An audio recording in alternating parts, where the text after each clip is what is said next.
Guys, welcome back to YouTube channel. കഴിഞ്ഞ ദിവസം നമ്മൾ കണ്ട തെയ്യത്തിൻ്റെ വീഡിയോൻ്റെ സെക്കൻഡ് പാർട്ടാണ് കേട്ടോ ഇത്. അപ്പോൾ രണ്ടാമത്തെ ദിവസം ഈ തെയ്യം നടക്കുന്നതെന്ന് ഞാൻ പറഞ്ഞായിരുന്നല്ലോ.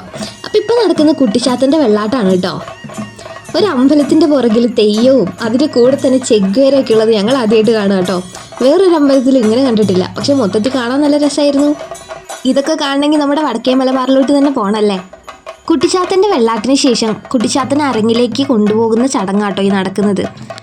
അരങ്ങിലേക്ക് കൊണ്ടുപോകുമ്പോൾ തണ്ടാൻ്റെ കയ്യിലൊരു വിളക്കും പിന്നെ ചെണ്ടക്കാരുടെ അകമ്പടിയോടുകൂടി ആട്ടോ കൊണ്ടുപോകുന്നത്. ഇനി ശേഷം കുട്ടിച്ചാത്തൻ്റെ തെയ്യാണുള്ളത്. ഇത് കുട്ടിച്ചാത്തൻ തെയ്യത്തിൻ്റെ മുടി വെക്കുന്ന കാഴ്ചയാണ് കേട്ടോ. ഞങ്ങൾ ഇരുന്നതിൻ്റെ തൊട്ട് മുന്നിൽ തന്നെയായിരുന്നു ഇതൊക്കെ നടന്നിട്ടുണ്ടായിരുന്നത്. അതുകൊണ്ട് ഞങ്ങൾക്ക് ശരിക്കും കാണാനും പറ്റി. മുടി കെട്ടിക്കഴിഞ്ഞതിന് ശേഷം കുട്ടിച്ചാത്തനെ അണിയിച്ചിരിക്കുന്നത് കേട്ടോ അടുത്ത ചടങ്ങ്. അത് കഴിഞ്ഞ് കുട്ടിച്ചാത്തൻ സ്വയം കണ്ണാടിയിൽ നോക്കിയിട്ട് തിരിയുന്നൊരു സീനുണ്ട്. അതൊക്കെ നമ്മുടെ മനസ്സിൽ ഫോട്ടോ എടുത്ത പോലെ ഇങ്ങനെ നിൽക്കും കേട്ടോ. ഞങ്ങൾക്ക് കുട്ടിച്ചാത്തനോട് ക്രഷായിന്നേ. ഇത് കണ്ടോ, കാണാൻ നല്ല ഭംഗിയില്ലേ. ഇതിനുശേഷം നടക്കുന്നത് കുട്ടിച്ചാത്തൻ്റെ തെയ്യാട്ടോ. ഇപ്പോൾ ഇവിടെ നടക്കുന്നത് കുട്ടിച്ചാത്തൻ്റെ തെയ്യ.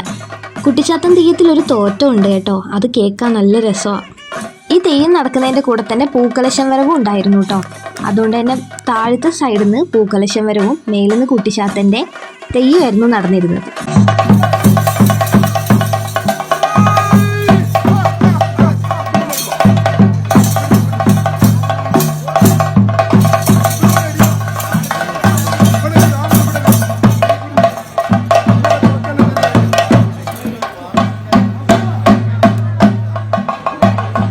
കാണുന്ന ചടങ്ങാട്ടോ ഗുരുസി.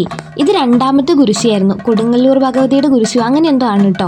ഈ അമ്പലത്തിലെ പ്രധാന ഭഗവതിയെ കൊടുങ്ങല്ലൂർ അമ്പലത്തിൽ നിന്ന് കൊണ്ടുവന്നതാണെന്നാണ് വിശ്വസിക്കപ്പെടുന്നത്.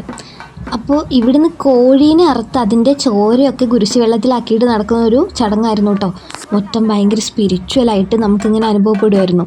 അപ്പോൾ ഈ വെള്ളം ഇങ്ങനെ ആ കോമരത്തിൻ്റെ മേത്തേക്ക് ആക്കുന്ന കാഴ്ചയൊക്കെ ഭയങ്കര രസമുള്ളൊരു കാഴ്ചയായിരുന്നു. ഞങ്ങളിങ്ങനെ ഒരു പേടിയോടെ നമ്മളിങ്ങനെ നോക്കി നിൽക്കില്ലേ, അതുപോലൊരു അവസ്ഥയിലായിരുന്നു ഞങ്ങളുണ്ടായിരുന്നത്.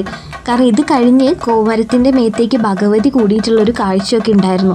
അതൊന്നും എടുക്കാൻ വേണ്ടി പറ്റിയില്ല. പക്ഷെ ഇതൊക്കെ ഭയങ്കര രസമായിരുന്നു കേട്ടോ കാണാൻ വേണ്ടിയിട്ട്. നമ്മൾ ശരിക്കും ജീവിതത്തിൽ ഒരു വട്ടമെങ്കിലും കണ്ടിരിക്കേണ്ട ഒരു കാഴ്ച കേട്ടോ അതൊക്കെ. ആ ഒരു നാടിൻ്റെ വിശ്വാസവും ആചാരങ്ങളും പിന്നെ തെയ്യം കെട്ടുന്ന കാഴ്ചകളൊക്കെ അതൊക്കെ ഭയങ്കര രസമാണ്. രാത്രിത്തെ ആ പരിപാടികളൊക്കെ കഴിഞ്ഞ് പിന്നെ പുലരും വരെ തെയ്യം തന്നെയായിരുന്നു കേട്ടോ. ഇത് ഗുളികൻ്റെ തെയ്യാണേ. അവസാനം ഇത് ഭഗവതിയുടെ തെയ്യം. ഭഗവതിയുടെ തെയ്യം കൂടി കഴിഞ്ഞിട്ടുണ്ടെങ്കിൽ അവിടുത്തെ തെയ്യ പരിപാടികളൊക്കെ കഴിയുക കേട്ടോ. ഉച്ചയ്ക്ക് കഴിയുന്നുള്ളത് വൈകുന്നേരമായി കഴിഞ്ഞപ്പോൾ.